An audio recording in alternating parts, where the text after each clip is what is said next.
Hi friends, இந்த வீடியோவில் வந்து நம்ம என்ன பார்க்க போகிறோம் அப்படிங்கிறீங்கன்னா, இப்போ வந்து கைதி ஃபேன்ஸ் எல்லாருக்குமே ரொம்ப ஒரு சோகமான விஷயம். மீண்டும் வந்து கைதி 2 வந்து தள்ளி போகுது அப்படின்றது இப்போ தான் அஃபிஷியல் அனௌன்ஸ் பண்ணி வந்திருக்குங்க. ஸோ அதை பற்றி அந்த வீடியோ டீட்டெயிலாக பேச போகிறோம். இப்போ வந்து நம்ம லோகேஷ் கனகராஜோட கரியர்லேயே one of the best film அப்படின்னா கண்டிப்பாக கைதி அப்படின்னு சொல்லலாம். ஸோ எல்சியோட ஸ்டார்டிங் பாயிண்ட் வந்து கைதி தான் அப்படின்னு சொல்லலாம். ஸோ கண்டிப்பாக வந்து அடுத்த கூலிக்கு அப்புறம் வந்து கைதி 2 தான் பண்ண போகிறேன் அப்படின்றது ரசிகர்கள் வந்து அவர் வந்து ஆல்ரெடி ஒரு இன்டர்வியூவில் சொல்கிறதுனால ரசிகர்கள் ரொம்ப பெரிய எதிர்பார்ப்பில் இருந்தாங்க.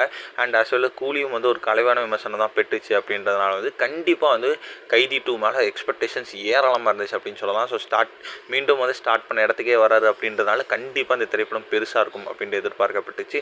ஆனால் வந்து இப்போ வந்து கைதி ஃபேன்ஸுக்கு மீண்டும் வந்து ஒரு சோகம். அதாவது இப்போ வந்து கைதி 2 திரைப்படத்தை மீண்டும் வந்து தள்ளி வச்சுருக்காங்க அப்படின்ட்டு இப்போதைக்கு ஒரு அனௌன்ஸ்மெண்ட் பிரகாரம் வந்து நம்மளோட லோகேஷ் கனகராஜ் வந்து ரஜினி மற்றும் கமலை வச்சு வந்து ஒரு திரைப்படம் வந்து இயக்க போகிறாங்களாம். ஸோ அதனால் வந்து நடிகர் கமலஹாசனே கார்த்தி நேரில் சந்தித்து வந்து இந்தமாரி வந்து இந்த திரைப்படத்தை எடுத்துகிட்டு அதுக்கப்புறம் கைதி 2 எடுக்கலாமா அப்படின்ட்டு கேட்டதுக்கு கார்த்தி வந்து ஓகே அப்படின்ட்டு சொல்லிட்டாங்களாம். ஸோ அதனால் வந்து கைதி ஃபேன்ஸ் எல்லாருக்கும் மீண்டும் வந்து ஒரு சோகமான விஷயம். கிட்டத்தட்ட 2 வருடங்கள் வந்து தள்ளி போகுது அப்படின்ட்டு சொல்லப்படுது. ஸோ 2 வருடம் இந்த திரைப்படத்தை ஷூட்டிங்கே நடக்கும் அப்படின்ட்டு தான் வந்து இப்போதைக்கு நியூஸ் கிடச்சிருக்கு. ஸோ இந்த ஒரு விஷயம் கார்த்தி ஃபேன்ஸுக்கும் சரி அண்ட் எல்சி ஃபேன்ஸுக்கும் சரி ரொம்ப சோகமான விஷயம்.